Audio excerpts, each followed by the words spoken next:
Hello everyone, welcome to my YouTube channel Shilpa Data Insights. In this video, we are going to talk about the schema in PySpark. In the previous videos, we have seen what is a data frame, what is an RDD, how to create a data frame using different methods, how to create a RDD. And in this video, we will concentrate on schema. In the coming videos, we will also see the transformations in actions. So let's get started with this particular session. So what is a schema? Schema is basically a structure that you provide to a particular data set. So if in case you don't provide a schema, then the Spark automatically tries to read the complete data set and infers the schema. So in this particular session, we will decide how to explicitly go ahead and create the schema. So in this, the two methods are there. Using first one is our StructType and the second one is our DDL. In this, we will concentrate on the StructType, which is very important if you are working with the PySpark API. Now, the StructType and StructFields are two modules basically that the class types provide. Okay, so in this class called StructType, there are multiple things that you can do. That is, using the struct field, you can go ahead and declare a schema, or using your other methods, you can declare a schema. So there are different types in the PySpark module. The module can have a struct type. We will explain what it is exactly. Then it is a string type. Basically, if your data is having a string column, then you can declare it as a string type. If the data has a list or array of elements, you can also have an array type.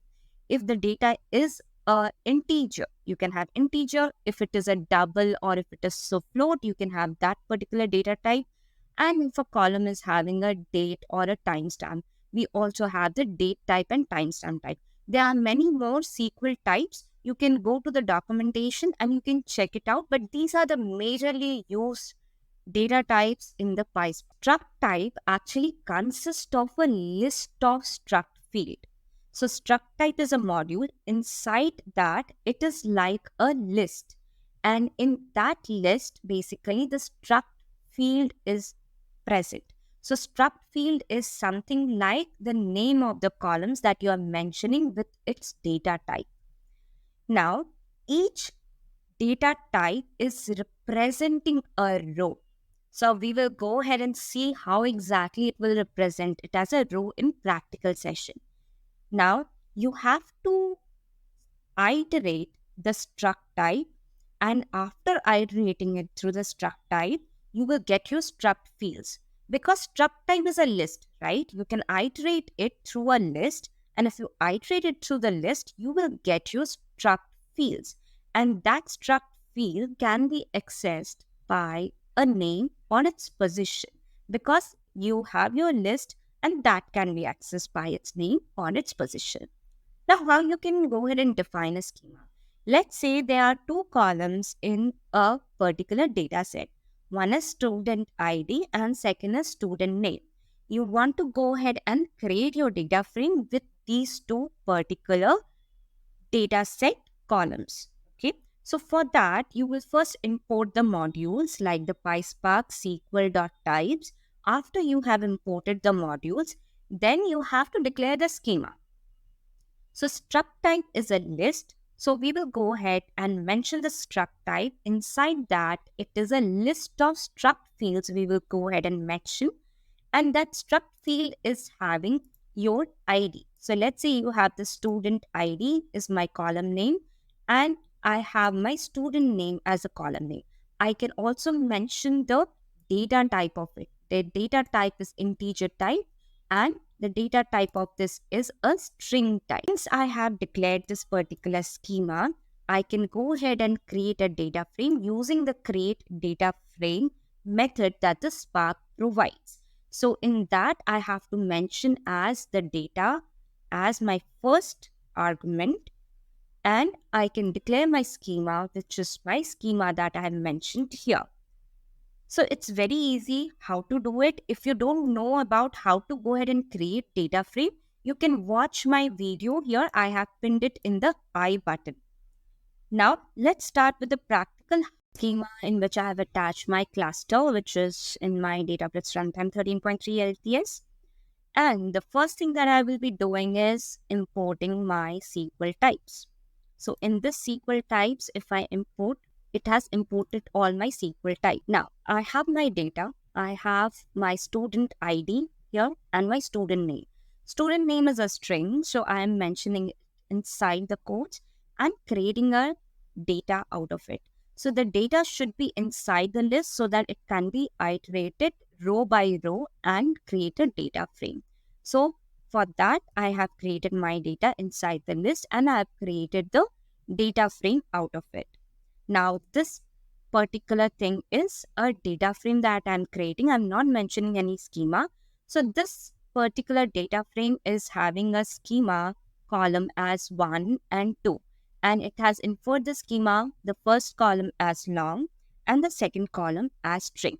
So if you will see, it has read my data, it has created my data as a data frame, and here there's no action being called, right? So here there is no job that has been called.